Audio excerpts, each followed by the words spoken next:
یہ اب آج کی بات نہیں, بہت پرانی بات ہم کر رہے ہیں, جب یہ انٹروڈیوس ہوئی تھی چند سال پہلے. تو کاربن ٹیکس وہ پھر میرا خیال وہ اسٹرائک ڈاؤن ہو گیا, کیونکہ اگر کاربن ٹیکس ہے تو پھر انوائرمنٹ کی ڈیولپمنٹ کے لیے, کلائمیٹ چینج کے لیے آپ کیا خرچہ کریں, وہاں پہ حکومت کر نہیں رہی تھی. اب حکومت یہاں پہ کر رہی ہے سیاست. ابھی جو پرائم منسٹر صاحب نے اپنے ہاتھوں سے 4 روپے فی لیٹر پیٹرول اور ڈیزل کے اوپر ٹیکس بڑھایا, اس کی وجہ یہ ہے جو جی ایس ٹی اکٹھا ہوتا ہے اس میں آدھا تو صوبوں کو چلا جاتا ہے, ان کے پاس کچھ بچتا نہیں ہے. پیٹرولیم لیوی جو ہے وہ سراسر جو ہے وہ خالصتاً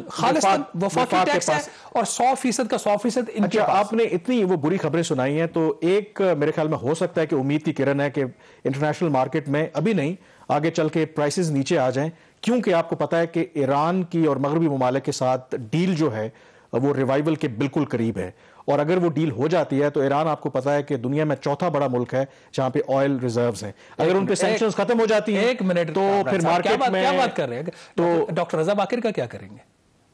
تو وہ اس کا مطلب ہے کہ اگر ادھر سے پروڈکشن انٹرنیشنل پاکستان کا جو اصل مسئلہ ہے نا اس وقت, جو مہنگائی میں بے تحاشا اضافہ ہے, جہاں پہ اس میں کوئی شک والی بات نہیں ہے کہ عالمی منڈی میں تیل کی قیمتیں اوپر گئی, ہم نے آپ کو حقائق بتا دیے. جو اصل پرابلم ہے روپے کی قدر میں کمی اور مسلسل کمی ہے, اس کی وجہ سے پیٹرولیم مصنوعات میں بھی اور بجلی میں کی قیمتوں میں بھی اور باقی اشیاء کی قیمتوں میں بھی. بجلی کی قیمتوں میں آپ نے بات کی, ایک اوگرا کا بل بھی نیا پاس ہوا ہے, جس کے بعد تھوڑی سی کر لیں گے, اس کے بعد ہو سکتا ہے ہمارے پاس ٹائم نہیں. اس میں اچھی بات ہے, اس بل کو میں ذاتی طور پر سپورٹ کرتا ہوں. اب اس میں جو ڈومیسٹک کنزیومرز ہیں, اربن 30% آپ کی جو پاپولیشن کا ہے, جو گیس استعمال کر رہے ہیں پائپ گیس, ان کے لیے گیس کی قیمتوں میں اضافہ ہوگا رفلی 30%, لیکن فوری نہیں ہوگا. حماد اظہر صاحب کے بقول اس میں تھوڑا سا ٹائم لگے گا. لیکن جو اس میں اصل چیز ہے, جو پنجاب بیسڈ انڈسٹریز ہیں ان کے لیے جو ہے وہ قیمتیں اب تھوڑی سی کم ہو جائیں گی, کیونکہ سندھ سستی گیس لے رہا تھا اور پنجاب کو مہنگی ملی تھی. اس پہ کل ڈیٹیل میں بات کریں گے. یہاں پہ بریک, اور بریک کے بعد بات کریں گے. ایک طرف گورنمنٹ خود کچھ اقدامات لے رہی ہے جس سے مہنگائی ہو رہی ہے, اور دوسری طرف وزیر اعظم عمران خان عوام کو ریلیف بھی دینا چاہتے ہیں. وہ کیسے, بریک کے بعد اس پہ بات کریں گے.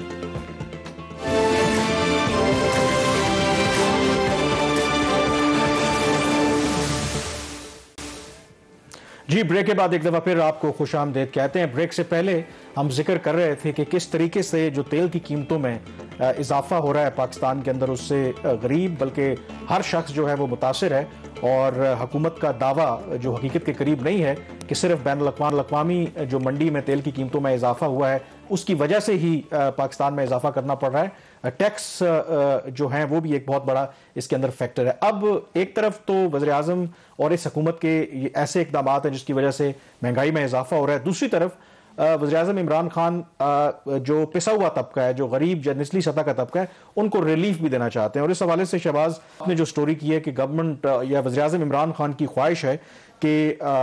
200 ارب روپے ایلوکیٹ کیے جائیں اس کام کے لیے کہ جو مہنگائی سے لوگ متاثر ہیں. ظاہر آپ کو پتا ہے کہ 13% شرح چل رہی ہے مہنگائی کی, تو یہ کیسے ممکن ہے, کیونکہ آپ کو پتا ہے کہ IMF کے پروگرام میں بھی ہیں, ان کی بڑی کڑی شرائط ہیں, پیسے ہمارے پاس ہے نہیں, تو یہ 200 ارب روپے کہاں سے آئیں گے؟ 200 ارب روپے کہاں سے آئیں گے, یہی تو سارے اس میں سب سے بڑا سوال ہے وزیر خزانہ شوکت ترین صاحب کے پاس. کامران, یہ جیسے ہم پچھلے پارٹ میں بھی ہم نے یہی بات کی کہ وزیر اعظم صاحب جو ہے ایک ہاتھ سے تو مہنگائی کر رہے ہیں, بجلی کی قیمتوں میں اضافہ کر رہے ہیں, پیٹرولیم پروڈکٹس کی قیمتوں میں اضافہ کر رہے ہیں, ٹیکسز جو ہیں ابھی بھی دبا کے لے رہے ہیں پیٹرولیم پروڈکٹس کے اوپر, اور دوسری سائڈ پہ کہتے ہیں کہ نہیں مہنگائی بڑی ہوگی, ذرا تکلیف لوگوں کو زیادہ پہنچ گئی, رک جاؤ ذرا, ان کو تھوڑی سی ریلیف دیتے ہیں. تو پچھلے کچھ دنوں سے یہ سلسلہ چل رہا تھا ملاقاتوں کا وزارت خزانہ کے درمیان اور پرائم منسٹر آفس کے درمیان, جس میں یہ پیکیج ڈسکس ہو رہا ہے. جو میرے ذرائع نے بتایا کہ پرائم منسٹر آفس کی طرف سے تقریباً 200 ارب روپیہ انہوں نے مانگا کہ ہمیں دیا جائے تاکہ عوام کو مہنگائی سے بچنے کے لیے کچھ ریلیف پرووائڈ کی جائے. آپ کو یاد ہوگا کہ وزیر اعظم عمران خان صاحب خود بھی اور وزیر خزانہ شوکت ترین صاحب بھی اس بات کا ذکر کر چکے ہیں کہ سب سے زیادہ جو کلاس مہنگائی سے متاثر ہوئی ہے وہ آپ کی اربن مڈل انکم گروپ ہے, جو سب سے ورسٹ افیکٹڈ ہے بائی دی انفلیشن. تو اس حوالے سے اس پیر والے دن بھی ایک میٹنگ ہوئی تھی وزارت خزانہ میں, شوکت ترین صاحب نے اس کو چیئر کیا تھا, غالباً عثمان باجوہ صاحب additional secretary prime minister office کے انہوں نے اٹینڈ کیا اور باقی لوگ تھے, تو اس میں پھر یہ پیکج دوبارہ ڈسکس ہوا ہے. لیکن جو میرے ذرائع بتا رہے ہیں کہ اس کے اوپر شوکت ترین صاحب کی کچھ ریزرویشنز ہیں ان اے وے کہ اتنی بڑی جو ہے وہ اماؤنٹ دی نہیں جا سکتی. پاکستان جو ہے اس وقت وہ IMF کے پروگرام کے انڈر ہے, اور ہمارے اوپر جو IMF نے شرائط لگائی ہوئی ہیں اس میں تو بالکل 200 ارب روپیہ نہیں نکل سکتا. تو ذرائع کے مطابق وہاں پہ وہ باجوہ صاحب نے کچھ کوشش کی بتانے کی کہاں سے نکالا جا سکتا ہے. آپ شوکت ترین صاحب کو کوئی سبق تو نہیں پڑھا سکتے نا, تو وہ سبق انہوں نے لینا جو ہے وہ مناسب نہیں سمجھا. اس خبر کے اوپر ویسے وزارت خزانہ نے بھی تھوڑا سا ریئیکٹ کیا اگلے دن, حالانکہ میری ان سب سے بات ہوئی تھی جو اس میٹنگ اندر موجود ہے سوائے باجوہ صاحب کے. تو وہ کہہ رہے ہیں کہ نہیں ہم بڑی کوشش کر رہے ہیں کہ عوام کو ریلیف دے سکیں. دیکھیں ہم نے پیٹرولیم پروڈکٹس کے اوپر اتنے ٹیکسز کم کر دیے ہیں, پھر بینزین انکم سپورٹ پروگرام, پھر راشن پروگرام. تو یہ وہ تمام باتیں اپنی جگہ پہ. جو ایکچوئل پرابلم ہے وہ یہ ہے کہ اب جو مہنگائی ہے وہ فردر آگے بڑھے گی. جس طریقے سے وزیر اعظم صاحب نے اس دفعہ تیل کی قیمتوں میں اضافہ کیا ہے اور فواد چوہدری صاحب کہہ رہے ہیں کہ ہمیں طریقہ بتائیں کہ ہم کیسے اس کو کنٹرول کریں, تو ان کا طریقہ یہ ہے کہ وہ ڈاکٹر رضا باقر صاحب کو کنٹرول کر لیں. ڈاکٹر رضا باقر صاحب جو ہے وہ روپے کو کنٹرول کر لیں, اور ادھر سے جو آپ ٹیکسز دبا کے لگا رہے ہیں, وزیر اعظم عمران خان صاحب جو وہ سمری سائن کرتے ہیں اس کی پیٹرولیم مصنوعات کی, تو جو پیٹرولیم لیوی کا ریٹ ہے وہ 4 روپے فی لیٹر نہ بڑھائیں تو آپ کی وہ کنٹرول ہو جائے گی پرائس. بڑا آسان طریقہ, کوئی مشکل کام نہیں ہے. اچھا اب مسئلہ کیا ہے؟ مسئلہ یہ ہے کہ چھٹا ریویو ہم نے مر کے پاکستان نے کمپلیٹ کیا IMF کے ساتھ. اس کے لیے ہم نے ناک سے لٹرلی لکیریں نکالی اور جا کے پھر ہمارا ریویو کمپلیٹ ہوا. اسٹیٹ بینک کو ہم نے مکمل خود مختاری دے دی ہے. اب وہ ہم سے کسی طرح کا وہ ہمیں آنسریبل نہیں ہے وفاقی حکومت کو. تو اس وقت جو صورتحال ہے وہ یہ ہے کہ 7واں جو ریویو ہے پاکستان کا IMF کا وہ سٹارٹ ہو رہا ہے ٹینٹیٹیولی نیکسٹ منتھ. اور اس کے اوپر جو آپ کی ابھی IMF کی رپورٹ آئی ہے اس کے اندر IMF نے پہلے اس چیز پہ ناگواری کا اظہار کیا ہے کہ جو بجٹ دیا تھا شوکت ترین صاحب نے پہلے اپنا, اس کی وجہ سے جو IMF کے پروگرام کے اہداف ہیں وہ بھی اب تک شاید حاصل نہ ہوں. تو اس سارے تناظر میں پرائم منسٹر آفس کا 200 ارب روپیہ مزید مانگنا وہ مجھے کافی مشکل لگ رہا ہے. اس کی وجہ یہ ہے کہ اس وقت جو بجٹ خسارے کا جو ہدف ہے وہ تو اوور آل وفاقی حکومت کا ہوگا, کوئی 4000 ارب روپے سے زیادہ بجٹ خسارہ اس سال ہوگا, یہ جو ابھی مالی سال ختم ہونے جا رہا ہے. مطلب جو ہماری آمدن اور اخراجات کے درمیان جو گیپ ہے وہ 4000 ارب روپے کے قریب ہوگا. اب چونکہ جو قرضوں کے اوپر سود کی ادائیگیاں وہ تو بے تحاشا ہو رہی ہیں, اور IMF نے اس کا ایک آسان حل نکالا کہ وہ قرضوں کے اوپر سود کی ادائیگیوں کو مائنس کرتے ہیں, اور IPPs کو جو انڈیپینڈنٹ پاور پروڈیوسرز کو حکومت نے کچھ پیسے دینے اس کو مائنس کر کے وہ کہتے ہیں کہ حکومت نے 30 جون 2022 کو ہمیں 25 ارب روپے کا بجٹ سرپلس دینا ہے, جس کو وہ کہتے ہیں پرائمری بیلنس. تو بجٹ سرپلس وہ مانگ رہا ہے IMF 25 ارب روپے کا, اور یہاں پہ پہلے ہی آپ نیگیٹو میں جا چکے ہو. پہلے جو 6 ماہ کے ان کے نمبرز آئے ہیں, تو اس صورتحال میں مجھے کافی مشکل رہا ہے کہ جو حکومت ہے, وزیر خزانہ صاحب ہیں, وہ کوئی 200 ارب روپیہ 150 ارب روپیہ یا جتنا بھی وہ نکال کے بجٹ سے وہ دے سکیں گے. ہاں یہ ضرور ہوگا کہ جس طرح کامیاب پاکستان پروگرام کے بارے میں کہا جاتا ہے کہ جو 1400 ارب روپے کا ہم نے لانچ کر دیا ہے, اسی طرح جو راشن پروگرام ہے اس کا احساس پروگرام کے تحت کوئی 128 ارب روپے کا جی, اس میں بھی 40 ارب روپیہ بے نظیر انکم سپورٹ پروگرام کا جو بجٹ تھا اس سے کاٹ کر راشن پروگرام کی طرف مختص کیا جائے. تو اعلان وہ کر دیں 200 ارب روپے کا, تو ہو سکتا ہے کہ 200 کا نہ بھی کرے, IMF اعتراض کرے گا. کچھ آپشن جو ہے,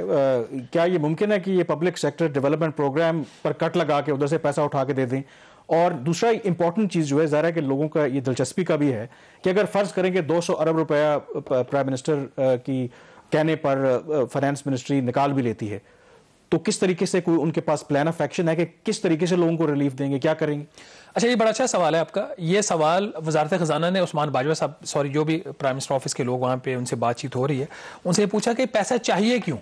آپ یہ تو کہہ رہے ہیں ریلیف دینی ہے, تو کدھر سے ریلیف دینی ہے, کیسے دینی ہے؟ تو وہ کہ میکانزم جو ہے ان کے پاس ابھی نہیں ہے. ابھی تو ان کو یہ بھی نہیں پتا کہ ایگزیکٹ اس کے جو انیشیٹوز ہیں وہ کیا ہے. اکنامک ایڈوائزری گروپ کی آج ایک میٹنگ ہوئی ہے جس میں کچھ اکانومسٹ بھی ممبرز ہیں, ڈاکٹر ندیم الحق وغیرہ اور باقی سارے, تو اس کے اندر بھی یہ چیز ڈسکس ہوئی ہے جو میرے ذرائع مجھے بتا رہے ہیں. اب ایک تو یہ چیز ہے کہ ان کو بھی کلیئرٹی نہیں ہے, وہ کہہ رہے ہیں جی بس پیسہ دے دو. اس کی ایک جو پولیٹیکل کانوٹیشن ہے وہ یہ ہے کہ لوکل باڈیز کے الیکشنز ہو رہے ہیں, ٹھیک ہے, اور جنرل الیکشنز کی بھی جو ہے بات ہو رہی ہے. جس طرح منڈی بہودین میں آج وزیر اعظم عمران خان صاحب نے جلسہ کیا ہے, تو وہ تو لگ رہا ہے کہ خود وہ ایک پولیٹیکل جو ہے وہ ہائپ ملک کے اندر جو ہے ٹیمپریچر وہ بڑھا رہے ہیں. الیکشن ریلی لگ رہی تھی, الیکشن ریلی وہ لگ رہی تھی. تو ان حالات میں اس پیسہ کو مانگنا اور خرچ کرنا تو لگتا ہے یہی ہے کہ اس قسم کی ہوں گی. 2-3 چیزیں اس کے اندر ہو سکتی ہیں جس کے اوپر کام ہو رہا ہے. شوکت ترین صاحب نے ایک آدھ میٹنگ میں اس کا ذکر بھی کیا تھا کہ جو موٹر سائیکل کے جو مالکان ہیں, جو افراد ہیں جو موٹر سائیکل چلاتے ہیں, ان کو جو ایک راشن پیٹرول کارڈ ان کو ایشو کیا جائے, تو وہ وہاں سے وہ اپنا پیٹرول سبسڈائز ریٹ کے اوپر کروا سکتے ہیں. دوسرا پھر حکومت کا آپ کو یاد ہے وہ جس طرح 1240 ارب روپے کا کرونا ریلیف پیکج وزیر اعظم صاحب کا آیا تھا, جس میں انہوں نے گندم کا بھی 300 ارب روپیہ ڈال دیا تھا, اس کی خریداری کا بھی, ٹیکسز کے پیسے جو عوام کے ہوتے تھے وہ بھی 100 ارب ڈال دیا تھا. تو اگر کچھ ایسا ہوا تو زیادہ تر یہ گنتی پوری کریں گے, پریکٹیکلی ان کے پاس کرنے کو ہے کچھ نہیں. اس کی ایک مثال یہ ہے کہ جو یوٹیلیٹی اسٹورز کارپوریشن سے انہوں نے سبسڈی بھی دینی ہے, ایک تو وہ ان کا ٹرانسپیرنٹ میکانزم نہیں, وہاں پہ بھی سبسڈی پراپر نہیں جا رہی. دوسرا بے نظیر انکم سپورٹ پروگرام کو بھی انہوں نے جو ایکسپینڈ کرنا تھا وہاں پہ بھی یہ پوری اسپینڈنگ نہیں کر پا رہے, اور جو ایگزسٹنگ پروگرام سے بجٹ جو ہے وہ نئے پروگرام کی طرف یہ ڈائیورٹ کر رہے ہیں. تو اس کا باٹم لائن یہ ہے, مجھے اس میں جو ڈیمانڈ ہے وزیر اعظم صاحب کی آفس کی طرف سے, اس پہ مجھے اتنی کوئی جان نظر نہیں آ رہی. اور لگا ایسا جو پی ایس ڈی پی کا بھی آپ نے بتایا نا, پی ایس ڈی پی جو ہے وہ حکومت پہلے ہی 200 ارب روپیہ ٹیکنیکلی اس کو کاٹ چکی ہے آئی ایم ایف کے دباؤ کے تحت, اور وہ جو 25 ارب روپے کا ہم نے سرپلس دینا ہے نا, اس میں پی ایس ڈی پی کا ہم نے 200 ارب روپیہ کاٹا ہوا ہے. تو میرا نہیں خیال کہ ان کے پاس بہت زیادہ ریلیف ہے, کوئی رائٹ لیفٹ سے کوئی تھوڑے بہت پیسے نکال کے 50-60 ارب. یہ میرے حساب سے تو ریفلیکٹ کرتا ہے کہ جب آپ پینک میں ہوتے ہیں, جب آپ کو پالیسی ڈائریکشن کا ٹھیک طریقے سے پتہ نہیں ہے, تو پھر آپ ری ایکٹیو موڈ میں چلے جاتے ہیں. تو یہ ایک ری ایکٹیو پرو ایکٹیو ہونے کے بجائے یہ ایک ری ایکٹیو ان کی پالیسی ہے, اور اس کے پھر نتائج جو ہیں وہ اتنے اچھے نہیں نکلتے. بریک پہ جائیں گے اور بریک کے بعد ذکر کریں گے وزیر اعظم عمران خان جو اگلے ہفتے روس کا ایک لینڈ مارک وزٹ کر رہے ہیں, اس کی کیا سگنیفیکنس ہے.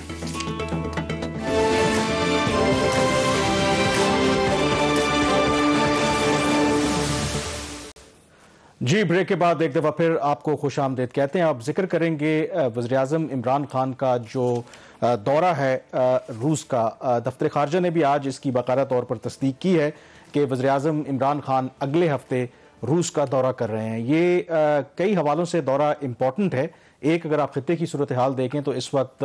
یوکرین کے معاملے کو لے کر کے روس اور جو مغربی ممالک ہیں ان کے درمیان ایک ٹینشن چل رہی ہے, اور ایسے موقع پر یہ پاکستان کے وزیر اعظم کا دورہ کرنا اس کے بھی اپنے معنی ہیں. لیکن دوسری طرف اگر پاکستان اور روس کے تعلقات کی بات کریں تو تاریخی اعتبار سے جب افغان جہاد ہو رہا تھا, جب پہلی کولڈ وار چل رہی تھی, تو پاکستان اور روس دونوں مخالف کیمپ میں اس میں تھے. لیکن ہم نے دیکھا کہ گزشتہ چند سالوں میں یہ دونوں ممالک جو ہیں ان کے جو رویے میں اور ان کی جو پالیسی ہے ایک دوسرے کے حوالے سے, اس میں تبدیلی آئی ہے. اور یہ اسی کا پیش خیمہ ہے شہباز کے 23 سالوں کے بعد کسی بھی یہ منتخب پاکستانی وزیر اعظم کا باقاعدہ طور پر یہ سرکاری دورہ ہے روس کا. لاسٹ ٹائم نواز شریف نے 1999 مارچ میں روس کا دورہ کیا تھا, اور وہ بائیلیٹرل وزٹ تھا. ان بٹوین آپ کو پتا ہے کہ former military dictator general Musharraf نے بھی وزٹ کیا, صدر آصف علی زرداری بھی روس گئے, اور انفارمل یا جو بائیلیٹرل تو نہیں لیکن ویسے مختلف فورمز پہ پاکستانی اور روس کے جو لیڈران ہیں ان کے درمیان ملاقات ہوتی رہی. تو یہ سگنیفیکنٹ وزٹ ہے, اور اس سے ریفلیکٹ کرتا ہے کہ ایک خطے میں جو نئی ری الائنمنٹس ہو رہی ہیں یہ اس کی بھی نشاندہی کر رہا ہے. کامران آپ نے صحیح کہا کہ ٹائمنگ اس وزٹ کی بہت امپورٹنٹ ہے, اور پرائم منسٹر کا چین کے دورے کے بعد رشیا جانا, اور ایک ایسے وقت میں جب رشیا کی آپ کو پتہ ہے ویسٹرن کنٹریز کے ساتھ آپ نے خود بھی ابھی ذکر کیا کہ ان کی ایک ٹینشن چل رہی ہیں یوکرین کے بارڈر کے اوپر, اور پاکستان کے اٹ سیلف, کیونکہ پاکستان کی ٹریڈیشنل ایک پوزیشن رہی ہے کہ ہم کسی بلاک کا حصہ نہیں ہوں گے, لیکن پہلے ہم چین جا رہے ہیں پھر ہم رشیا جا رہے ہیں. اکنامکلی اسپیکنگ پاکستان اور رشیا کے اتنے زیادہ اکنامک ریلیشنز نہیں ہے, آلدو پاکستان بہت عرصے سے کوشش کر رہے ہیں کہ کوئی بہت بڑا کوئی ایک پروجیکٹ ہو, سگنیچر پروجیکٹ ہے جو پاکستان اور رشیا کے درمیان ہو جائے, اور ایک اس کا ایک بریک تھرو بھی ہو. ایک پاکستان اسٹیم گیس پروجیکٹ کے اوپر بات تو چل رہی ہے, قازقستان پائپ لائن کے اوپر بھی بات چل رہی ہے, لیکن ایز سچ ہم کہیں کہ بہت کوئی ڈیپننگ اکنامک ریلیشن والی باتیں تو زیادہ تر یہ پولیٹیکل اعتبار سے دیکھیں ہمارے ظاہر ہے کہ ہم سیٹو سینٹو اور امریکہ کے ہمیشہ ہم اتحادی رہے, کمیونزم کے جو خلاف کیمپ تھا اس کا حصہ رہے, لیکن اس کے باوجود بھی روس پاکستان میں کہیں نہ کہیں دیکھیں اسٹیل مل آپ کو پتا ہے کہ روس نے لگائی, اس کے علاوہ جو آئل ایکسپلوریشن جو OGDCL اس کو کھڑا کرنے میں بھی روس کا کردار ہے. ایسا نہیں ہے کہ ایون کہ ہمارے تعلقات جب ٹھیک نہیں بھی تھے تو دونوں ملکوں کے درمیان کوآپریشن نہیں تھی. اب وہ 1970s کے بعد اب ٹھیک کہہ رہے ہیں, ابھی جو ہے پرائیویٹائزیشن کمیشن اس کے اوپر کام کر رہا ہے اسٹیل مل کی پرائیویٹائزیشن کے اوپر, تو اس میں جو 6 پارٹیز آئی تھیں جو انٹرسٹڈ تھیں پاکستان اسٹیل ملز کو لینے کے لیے, اس میں 4 پارٹیز چین کی تھیں, 1 ایران کی تھی, اور ایک رشیا کی تھی. تو ایران اور جو رشیا کی پارٹیز تھی اس کو حکومت پاکستان نے ڈسکوالیفائی کر دیا ہے اور چائنیز پارٹیز کو انہوں نے شارٹ لسٹ کیا. خیر اب آتے ہیں لیکن ایجنڈے وزٹ کے جو وزٹ کا ایجنڈے کی جو بات کر رہے ہیں اس میں جو اگر آپ اکنامک اس کی بات کریں تو یہ بھی اطلاع ہے کہ وزیراعظم عمران خان نے کچھ میٹنگز بھی کی ہیں کہ ایجنڈا فائنلائز کریں, اور اس میں وزیراعظم کی بھی خواہش ہے کہ یہ جو Pakistan steam gas pipeline project ہے جو کراچی سے قصور تک ایک پائپ لائن بچھانی ہے, جو ہم گیس امپورٹ کرتے ہیں اس کو پائپ لائن میں ڈال کے باقی پاکستان کے علاقوں کو دی جائے. اور 2015 سے آپ کو پتا ہے کہ اس پروجیکٹ کے اوپر بات ہو رہی ہے کیونکہ رشیا کی بہت سی ایسی کمپنیز ہیں جو یہاں پہ سرمایہ کاری کرنی چاہتی ہیں لیکن امریکہ کی اس کے اوپر پابندی ہیں اور اس لیے یہ پروسیس آگے بڑھ نہیں سکا. اب یہ کہا جا رہا ہے کہ بہت سے معاملات طے ہو گئے ہیں. ایشو جو ہے وہ ظفر بھٹا صاحب کی بھی سٹوری تھی ٹریبیون میں کہ ٹیرفز کے کچھ معاملات ہیں, تو اس پر وزیراعظم عمران خان کی خواہش ہے کہ اس دورے پر جانے سے پہلے اس پر کچھ پیش رفت ہو. اگر وہ ہو جاتی ہے تو میرے خیال میں وہ بگ ٹکٹ ایک آئٹم ہوگا. اگر دونوں ملکوں کے درمیان اس پر باقاعدہ طور پر سائن ہو جاتے ہیں تو اس کے بعد میرے خیال میں ایک new beginning I think on the economic side ہو سکتی ہے. اس میں ایک جو بہت بڑی رکاوٹ تھی وہ پاکستان اور روس کے درمیان ایک جھگڑا تھا تجارتی, اس کو غالباً حل کر لیا گیا تھا جب اسحاق ڈار وزیر خزانہ تھے. سرتاج عزیز صاحب جب فورن آفس میں ہوتے تھے تو کمیٹی بنا کے اس ایشو کو ریزالو کر دیا گیا تھا کیونکہ رشیا کا یہ خیال تھا کہ جب تک یہ جو ٹریڈ ڈسپیوٹ ہے یہ حل نہیں ہوگا تو ہم آگے آپ کے ساتھ اکنامک ریلیشن نہیں بنا سکتے. لیکن ابھی جو وزٹ ہونے جا رہا ہے نیکسٹ ویک, آپ اس کے جو سب سے امپورٹنٹ چیز آپ کے خیال میں کیا ہے پولیٹیکل اور فارن پالیسی کے فرنٹ کے اوپر جس کو ہمیں دیکھنا چاہیے؟ دیکھیں جو جیو اسٹریٹجک لینس سے یا فارن پالیسی کے ایسپیکٹ سے دیکھیں, ایک تو اس وزٹ کے اوپر تھوڑا سا ڈیوائیڈڈ اوپینین بھی ہے. آپ کو پتا ہے کہ جب یوکرین اور کے معاملے پر امریکہ اور روس کے درمیان ایک تناؤ چل رہا ہے تو کیا ایسے موقع پر پاکستان کو وہاں پہ جانا چاہیے تھا. ایک سوال جو ہماری پوزیشن ہے یوکرین کے معاملے کو لے کر کے وہ ایک متوازن پالیسی ہے. ہم کہتے ہیں کہ جو بھی متعلقہ اس میں فریق شامل ہیں ان کو چاہیے کہ مذاکرات کے ذریعے معاملات کو حل کریں. نہ ہم امریکہ کا ساتھ دے رہے ہیں نہ ہی ہم روس کی حمایت کر رہے ہیں, لیکن اس موقع پر پاکستان کے وزیراعظم کا وہاں پر جانا یقینی طور پر مغربی ممالک میں یا جو روس کے مخالفین ہیں ان کو شاید یہ تاثر ملے گا کہ ہم کہیں نہ کہیں سپورٹ کر رہے ہیں روس کو. اور اسی حوالے سے جو میرے ذرائع نے مجھے بتایا کہ جو دفتر خارجہ ظاہر ہے وہ اپنی ایڈوائس ضرور دیتا ہے. جو انہوں نے ایڈوائس دی ہے انہوں نے کہا ہے کہ ہمیں بڑا کوششلی چیزوں کو آگے لے کر کے چلنا ہے اس وزٹ کو لے کر کے, اور ان کا خیال ہے کہ ہمیں ایک محتاط رویہ اختیار کرنا چاہیے اور یہ تاثر نہیں جانا چاہیے کہ شاید اس موقع پر ہم کسی ایک فریق کا ساتھ دے رہے ہیں. اور اس تاثر کو زائل کرنے کے لیے میری یہ بھی اطلاعات ہیں کہ پاکستان کا ایک اور اعلیٰ سطحی وفد اس نے امریکہ بھی جانا تھا جو حالیہ چین کا دورہ ہوا, اور اب یہ روس کا وزیراعظم کا دورہ جو ہونے جا رہا ہے تاکہ امریکی قیادت کو بھی وہاں پہ اعتماد میں لیا جائے کہ پاکستان اس طرح کا کوئی اقدام لینے نہیں جا رہا جس سے امریکہ کے مفادات کو کچھ ٹھیس پہنچے. لیکن وہ وزٹ سنا ہے کہ فی الحال تاخیر کا شکار ہے اس وجہ سے کیونکہ جو متعلقہ امریکی حکام ہیں ان کا کہنا ہے کہ وہ اس وقت مصروف ہیں یوکرین کے ہی کرائسس کو لے کر, تو فی الحال وہ وزٹ نہیں ہو رہا. لیکن پلان یہ کیا جا رہا ہے کہ وہ وزٹ ہو, اور دفتر خارجہ نے میرے خیال میں محتاط رویہ اختیار کرنے کی کوشش کی ہے. تو لیٹس سی. اچھا, اس میں آپ یہ کہہ رہے ہیں دفتر خارجہ کی جو ایڈوائس ہے وہ کوشیس ہے. تو لاسٹ ٹائم بھی پرائم منسٹر جب ملائیشیا جانا چاہ رہے تھے تو غالباً دفتر خارجہ کی یہی ایڈوائس تھی کہ شاید پاکستان کو نہیں جانا چاہیے, سعودی عرب اس سے ناراض ہو سکتا ہے. وہ غالباً وزٹ پھر ملتوی ہو گیا تھا یا بالکل وہ پھر پاکستان نہیں گیا, جب پاکستان نہیں گیا تو یہاں پہ پھر جو فورن آفس ہے وہ کوشیسلی ایڈوائز آپ یہ کہہ رہے ہیں کر رہے ہیں پرائم منسٹر کو وہ نہ جائے. تو پھر اگر فورن آفس کی بھی جو اس کے اوپر بڑی کلیئر پوزیشن نہیں ہے تو پھر وزیر اعظم عمران خان صاحب اس موقع پہ کیوں جانا چاہ رہے ہیں؟ دیکھیں جو انٹرنل آبویسلی میٹنگز ہوتی ہیں ہر ڈپارٹمنٹ اپنا ایک ٹرو پرسپیکٹو دیتا ہے, تو انہوں نے اپنا انالیسز یہی چیزیں کر کے, میں نے جیسے کہا نا کہ اس وقت اوپینین ڈیوائیڈڈ ہے. اگر تو یوکرین والا کرائسس نہ ہوتا تو شاید کوئی اتنا بڑا معاملہ نہ ہوتا. تو یوکرین کے کرائسس کو سامنے رکھتے ہوئے شاید دفتر خارجہ کا یہ خیال ہے کہ ہمیں تھوڑی سی احتیاط برتنی چاہیے, کیونکہ باوجود اس کے کہ ہمارے حالیہ مہینوں میں آپ کہہ لیں یا حالیہ سالوں میں امریکہ کے ساتھ تعلقات کی وہ نوعیت نہیں ہے جو پہلے تھی, لیکن اس کا ہرگز مطلب نہیں ہے کہ ہم امریکہ کو کسی بھی طرح سے ناراض کرنا چاہتے ہیں. اسی لیے تو ہم کہتے ہیں کہ ہم ایک متوازن پالیسی اختیار کرنا چاہتے ہیں. تو ان سینسٹیوٹیز کا بھی پاکستان کو خیال ہے. میرے خیال میں روس جو ہے, جو میری کچھ سفارتی ذرائع سے بات ہوئی, روس بھی اس وزٹ کو تھوڑا سا میسیجنگ کر رہا ہے اور وہ زیادہ کر رہا ہے بھارت کے لیے. آپ کو پتا ہے کہ بھارت اور روس کے بہت دیرینہ اسٹریٹجک تعلقات ہیں, ان کے درمیان دفاعی معاہدات بھی ہوتے رہے ہیں, لیکن یوکرین کے کرائسس کو لے کر کچھ روس بھارت سے ناراض ہے. اس کی ایک وجہ کہ جو بھارتی میڈیا ہے اس کا جو ٹلٹ ہے وہ ہے ٹوورڈز امریکہ. اس میں اس طرح کی کچھ رپورٹنگ ہوئی جس پہ باقاعدہ طور پر احتجاج بھی کیا روس نے, اور اس کا آپ کہہ لیں کہ ٹٹ فار ٹیٹ والی بات ہے کہ انہوں نے کیا کیا کہ رشیا کا ایک سٹیٹ میڈیا ہے, انہوں نے مقبوضہ کشمیر پر ایک بڑی کرٹیکل ڈاکومنٹری بنا ڈالی اور ان کو میسج دیا کہ اگر آپ ہمارے معاملات میں اس طرح انٹرفیئر کریں گے تو ہمارے پاس بھی آپشنز ہیں, ہمارا میڈیا بھی پھر آپ کے بارے میں جو رائے رکھتا ہے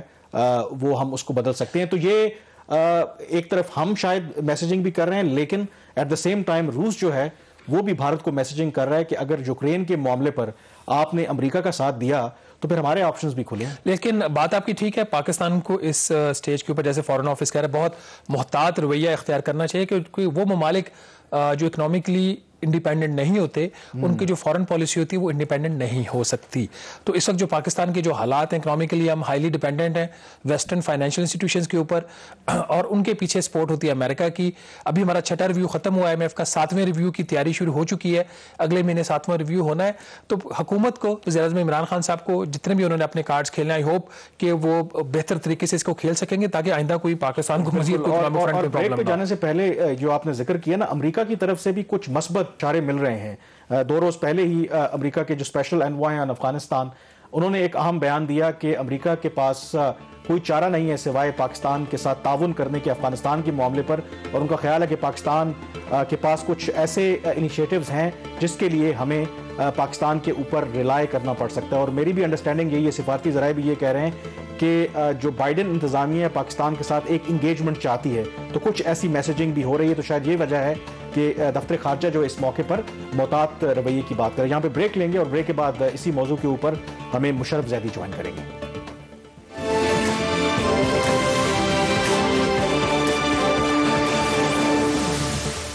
جی, بریک کے بعد ایک دفعہ پھر آپ کو خوش آمدید کہتے ہیں. وزیر اعظم کے جو دورہ ہے رشیا کا اگلے ہفتے, اس کی امپورٹنس پر بات کرنے کے لیے ہمارے ساتھ موجود ہیں اس وقت مشرف زیدی صاحب, خارجہ امور کے ماہر ہیں. بہت شکریہ مشرف صاحب پروگرام میں جوائن کرنے کے لیے. یقینی طور پر یہ ایک لینڈ مارک وزٹ ہوگا کیونکہ کسی بھی منتخب وزیر اعظم کا گزشتہ 23 اگر آپ دیکھیں تو یہ روس کا پہلا دورہ ہوگا باقاعدہ بائیلیٹرل. لیکن کچھ لوگوں کا خیال ہے کہ شاید اس کی ٹائمنگ ٹھیک نہیں ہے گیون جو یوکرین کا کرائسس چل رہا ہے. آپ کیا کہتے ہیں؟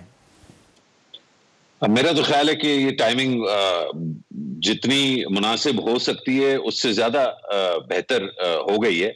کیونکہ یوکرین کا معاملہ اگر ساتھ چل رہا ہے اور اس کے باوجود بجائے کہ ٹرپ کو کینسل کیا جاتا یا ڈیلے کیا جاتا, جو آپ کو یاد ہوگا شہباز اور کامران خاص طور پہ, کیونکہ کامران تو بہت ہی عرصے سے بڑی پیچیدہ نگاہ سے سب چیزیں دیکھ رہے ہیں فورن افیئرز کی. 2012 میں ولاڈیمیر پیوٹن نے پاکستان آنا تھا اور آپ کو یاد ہوگا کہ اس وقت یہاں پر کچھ ایسے سیاسی اور سماجی مسائل جو ہے وہ کھڑے ہوئے کہ وہ ٹرپ جو ہے وہ آگے کرنا پڑا. اچھا, پاکستان کے ساتھ انفارچونیٹلی ہوتا یہی ہے کہ کیونکہ یہ ایک مڈل پاور ہے اور اس کا کمپٹیشن جو ہے وہ اپنے ہی خطے میں اتنا زیادہ ہوتا ہے کہ جب کوئی چیز ملتوی ہوتی ہے تو وہ چند مہینوں کے لیے نہیں ہوتی, اکثر وہ چند سالوں کے لیے ہوتی ہے. یہ اور بھی جگہوں پہ ہم نے یہ دیکھا ہے کہ یا تو آنے والے یا ہمارے جانے والے جو ٹرپس ہیں وہ ملتوی ہوتے. اچھا, ٹرپس ہوتے تو زیادہ تر سمبولک ہیں لیکن وہ سمبلزم بذات خود ہی بہت اہم ہے. تو میں سمجھتا ہوں کہ یوکرین کا مسئلہ موجود ہے, پاکستان اس میں جتنا غیر جانبدار ہو سکتا ہے اتنا ہے. جو روس کے ساتھ پاکستان کے تعلقات ہیں وہ بہت ہی اچھے طریقے سے پچھلے 15 سال سے ان کو بلڈ کیا جا رہا ہے اور پچھلے 1.5 سال میں ایک طرح سے یہ جو تعلقات ہیں یہ ایک عروج پر آنے کی کوشش کر رہے ہیں. خطے کے معاملات, اس خطے کے بھی اور روس کے اپنے معاملات, اور خاص طور پہ جو افغانستان میں سب کچھ ہوا اس کی وجہ سے زیادہ ایکسپوجر بھی ملا, لیکن اس ایکسپوجر کا زیادہ تر ملٹی لیٹرل فیس ہم نے دیکھا ہے. آپ نے خود بیان کیا کہ چاہے وہ ٹروئکا پلس ہو یا دیگر اور ایس سی او ہوں, دیگر اور فورا ہوں, وہاں پر تو پاکستان اور روس جو ہے وہ ان کا بہت گہرا تبادلہ خیال رہتا ہے. لیکن بائی لیٹرل طور پہ یہ میں سمجھتا ہوں ایک بہت اہم موقع ہے پاکستان کے لیے, ایک اہم موقع ہے روس کے لیے.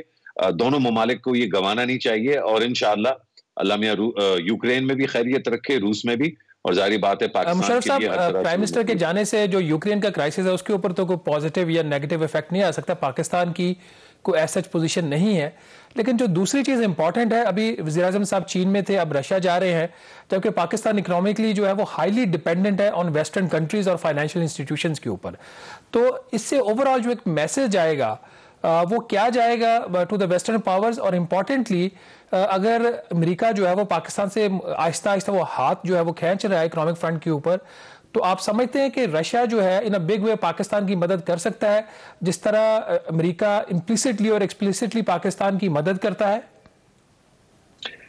یہ بہت اچھا اور بہت اہم سوال ہے شہباز, اور میرے خیال ہے یہی سوال جو ہے ہم سب کو بطور پاکستانی پوچھنا چاہیے. میرا اس پہ ویو جو ہے وہ یہ ہے کہ پاکستان کا جو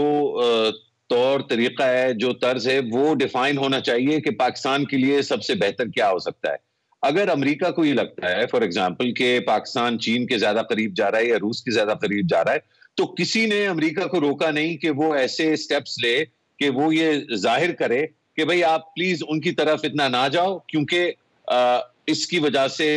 ایک تو ہم آپ سے ناراض ہوں گے, لیکن ہمارے پاس اور بھی کچھ ایسی چیزیں ہیں جو اگر آپ زیادہ قریب ادھر نہیں جائیں گے تو وہ آپ کے لیے اویلیبل ہیں. تو ایک تو بالکل ایک تجارتی جس کو یا سودے بازی والا جو اینگل ہے, اس لحاظ سے بھی اگر اس کو دیکھیں, میں نہیں سمجھتا میں دیکھنا چاہیے, لیکن اگر کوئی اس کو دیکھ رہا ہے تو پھر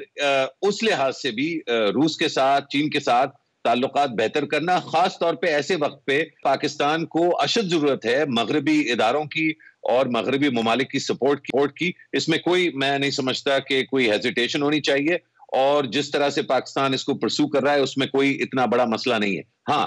جو اصل سوال ہے وہ یہ ہے کہ کیا پاکستان اگر امریکہ سے زیادہ